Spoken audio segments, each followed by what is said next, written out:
The basic formula for a premium smartphone really hasn't changed much over the last few years. You get a large display with slim bezels, a premium metal frame, a big camera module on the back, and glass covering the front and rear.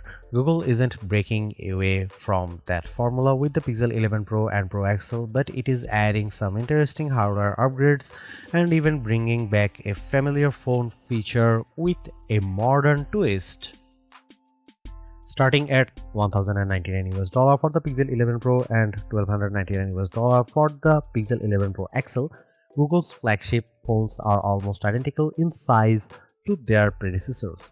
The smaller Pro gets a 6.3-inch OLED display, while the Pro XL has a 6.8-inch panel. Both can now reach a claimed peak brightness of 3600 nits compared with 3300 nits on the previous generation. Google is also offering a new selection of colors: Canyon, Fog, Olive, and Obsidian. Canyon is easily my favorite, mainly because of that polished gold frame paired with the salmon-colored Gorilla Victus 2 back.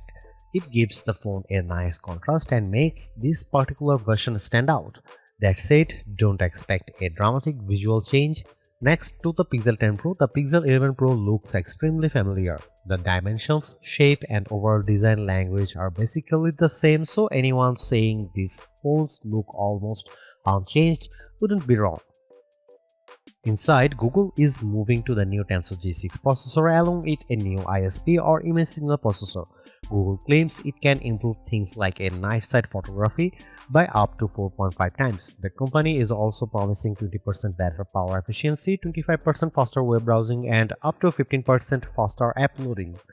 During my hands-on time, the phone definitely feels quick, but these are improvements that are difficult to properly judge during a short demo. We'll need more time with the phone to see how much of a difference they make in everyday use. One upgrade that's immediately easier to appreciate is storage. Pixel 11 Pro now starts with 256GB instead of 128GB, giving you twice the room of photos, games, apps, and videos. RAM remains at either 12GB or 16GB depending on whether you choose the 512GB or 1TB storage options. Google is also adding a new Titan M3 security chip, which provides stronger multi-layer protection against different types of attacks, including post-quantum cryptography. Charging is another area where Google has finally made a noticeable jump. With QI 2.2, the new Pro models can wirelessly charge at up to 25 watts. Wire charging has also increased from 30 watts to 45 watts for 2026. You will need a compatible charger and cable to hit those speeds, but it is still a welcome upgrade. The biggest changes are happening with the cameras. The Pixel 11 Pro keeps the 48MP ultra-wide but gets a new 50MP main sensor and a new 48MP sensor for the 5x telephoto camera. Based on what I saw during the demo, image quality looks noticeably better with much sharper fine details, especially in things like hair. But the most interesting camera feature isn't actually a sensor. It's called Magic Capture, and it adds a new button inside the camera app. Instead of constantly worrying about when to press the shutter, you can activate Magic Capture and let the Pixel's AI handle the moment for you. Once the action is finished, or once the 2-minute video limit is reached, the phone automatically picks several of the most dynamic images and one clip that it thinks best represents what happened. Google says the AI analyzes around 400 frames before choosing the best ones. During the demo, I saw it capture some really good expressions and poses from dancers, so the idea definitely seems promising. For people who want more control, Google is also adding customizable camera loops. These work like built-in filters that can apply manually or set as your default profile. Options include shadows or higher contrast vanilla for warmer tones and editorial for a more magazine-style look.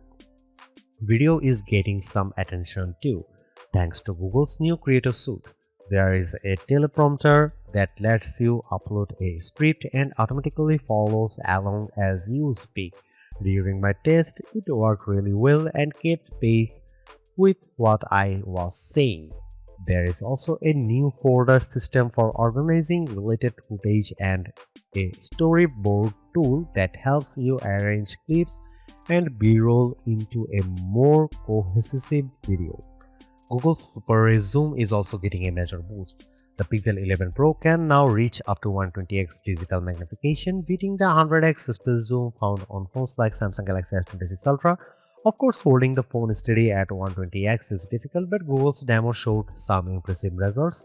The company placed a tiny Android figure on a wall more than 50 feet away. It looked pretty fuzzy through the viewfinder, but after processing, the final photo was surprisingly crisp.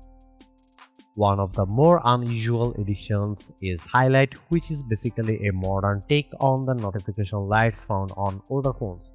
Built into the Pixel 11 Pro and Pro XL's camera flash area, HiLight can display different colors for notifications. That means you can leave your phone face down on a table during dinner or a conversation and still know when something important is happening. You can even assign specific colors to people in your contacts, so you could theoretically know who is calling without touching your phone.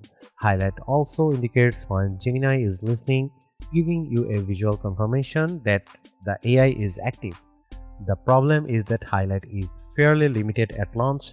Personally, I think messaging would be the obvious next step.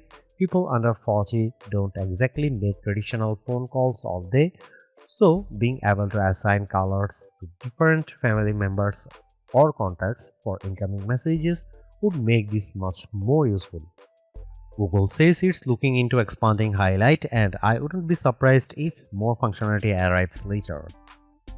Google is also expanding its features with what it's calling advanced intelligence.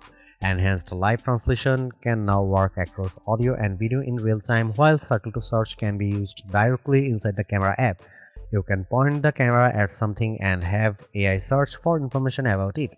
Magic Q is now part of advanced intelligence as well, with new features such as flight information.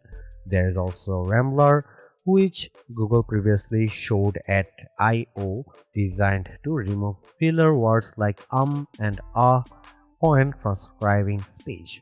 Unfortunately, I didn't have enough time with the phone to properly test these features, so we'll have to wait for the full review for more detailed impressions. After spending some time with the Pixel 11 Pro and 11 Pro XL, my first impression is that these phones are much more interesting underneath than they are on the outside. The design hasn't really changed, but Google has made some of its biggest camera upgrades in several generations. There are two new sensors, Magic Capture, 120x Super Zoom, and a creative suite that could genuinely change how people shoot photos and videos. I also really like the idea behind HiLight, a fun throwback, and while the launch functionality is limited, there is clearly room for Google to expand it.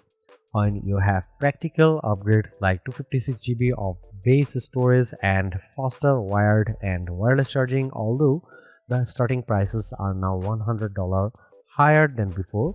The Pixel 11 Pro starts at $1,099 while the Pro XL starts at $1,299. So the big question is whether those new camera and AI features are enough to justify the higher price. For now, Google is playing it safe with the design, but the Pixel 11 Pro and Pro XL definitely have more going on than their familiar appearances suggest. The Pixel 11 Pro and 11 Pro XL are available for pre-order now, with official sales beginning August 20. The basic formula for a premium smartphone really hasn't changed much over the last few years. You get a large display with slim bezels, a premium metal frame, a big camera module on the back, and glass covering the front and rear. Google isn't breaking away from that formula with the Pixel 11 Pro and Pro XL, but it is adding some interesting hardware upgrades and even bringing back a familiar phone feature with a modern twist.